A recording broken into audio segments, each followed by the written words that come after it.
Welcome to The Explainer. Today, we're diving straight into the absolutely staggering geographic and demographic evolution of the United States.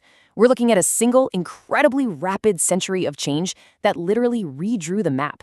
If you ever wondered how the modern American superpower was actually forged, well, it all starts right here. To truly grasp the sheer scale of this transformation, just think about this stark contrast for a second. Back in the year 1800, you had just 5.3 million Americans living in 16 states.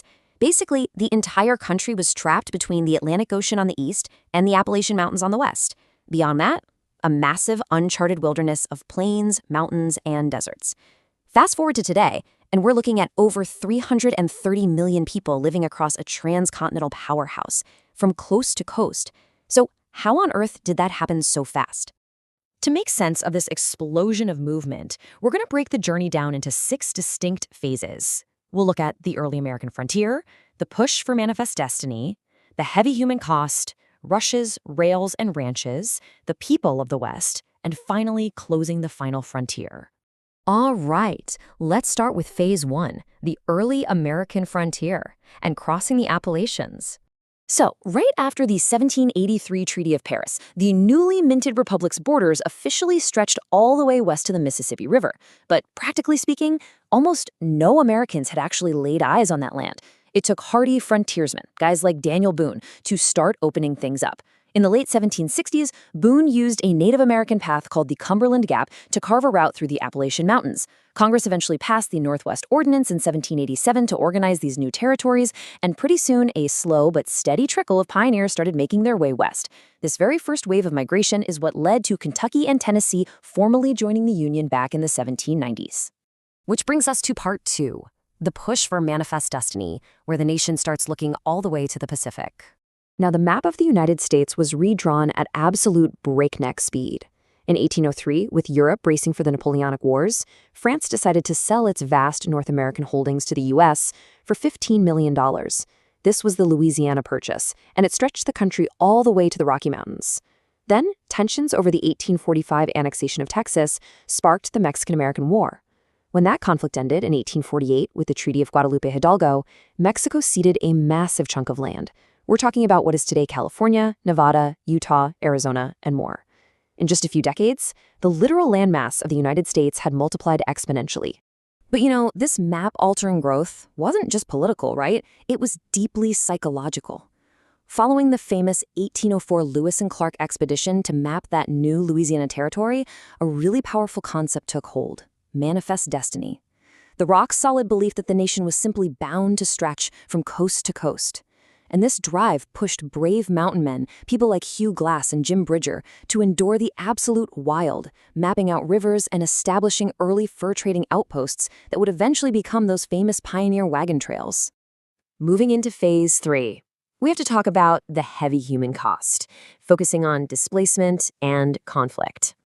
This relentless expansion we're tracking, it came at a profound human cost.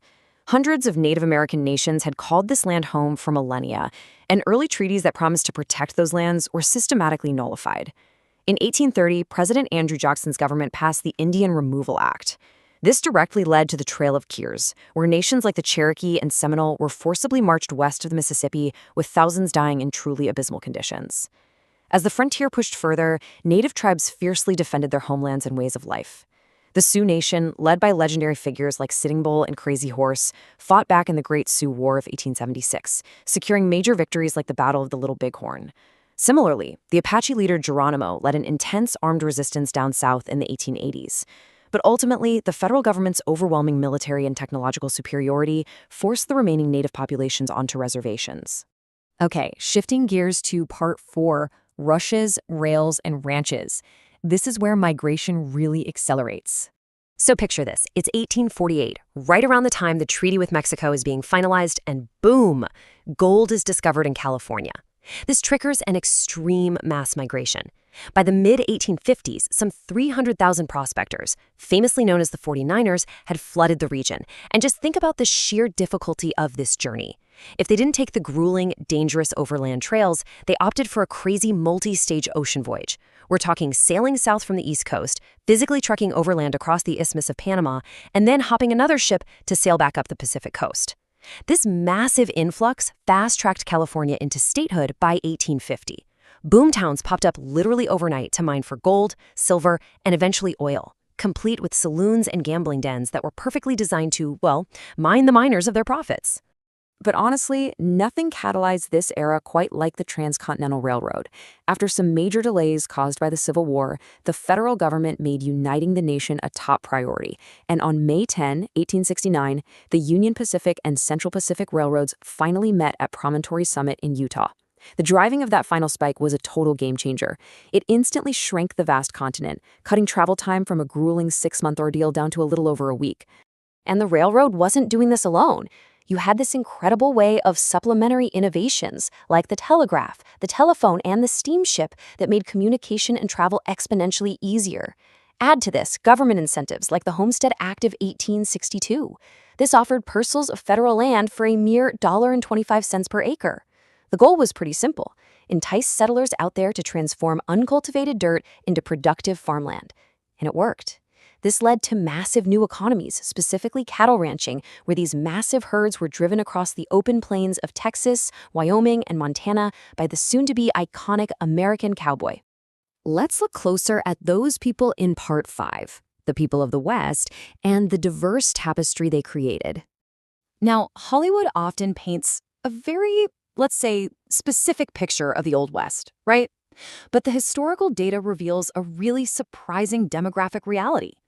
Following the Civil War and the abolition of slavery, thousands of African Americans found a new home and new opportunities out west. In fact, from the 1860s through the 1880s, up to 25% of all the cowboys, herders, and ranchers working those brutal trails were of African American descent.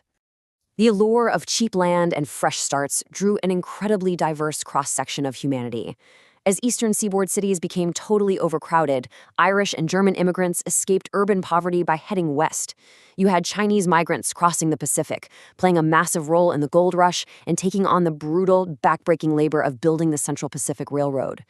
Then there were around 70,000 Mormons, led by Brigham Young, trekking all the way to the Salt Lake Valley to escape religious persecution.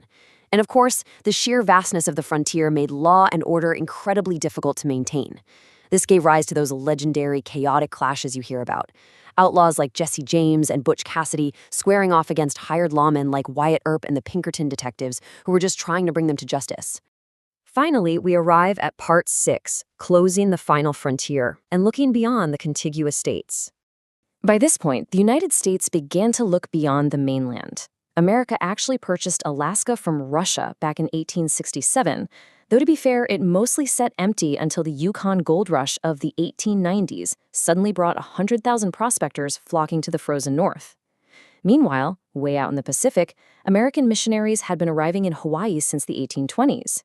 Over time, really aggressive American business interests, specifically in the highly lucrative fruit industry, began interfering in the Kingdom of Hawaii's politics.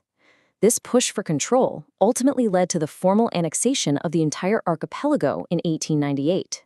As the 20th century dawned, those great resource rushes were ending, urban development was permanently taking root across the West, and the final territories were steadily being incorporated as states, wrapping up with Alaska and Hawaii in 1959. So looking back at all this, we're left to consider a pretty incredible legacy. How did this rapid, relentless, 100-year explosion of movement, of incredible innovation, and of tragic conflict permanently forge the modern superpower we know today? The transformation from a small, trapped cluster of coastal states to a continent-spanning titan is just a staggering piece of history, and understanding it is absolutely crucial to understanding the United States today. Thanks so much for joining me for this explainer, and I'll catch you next time.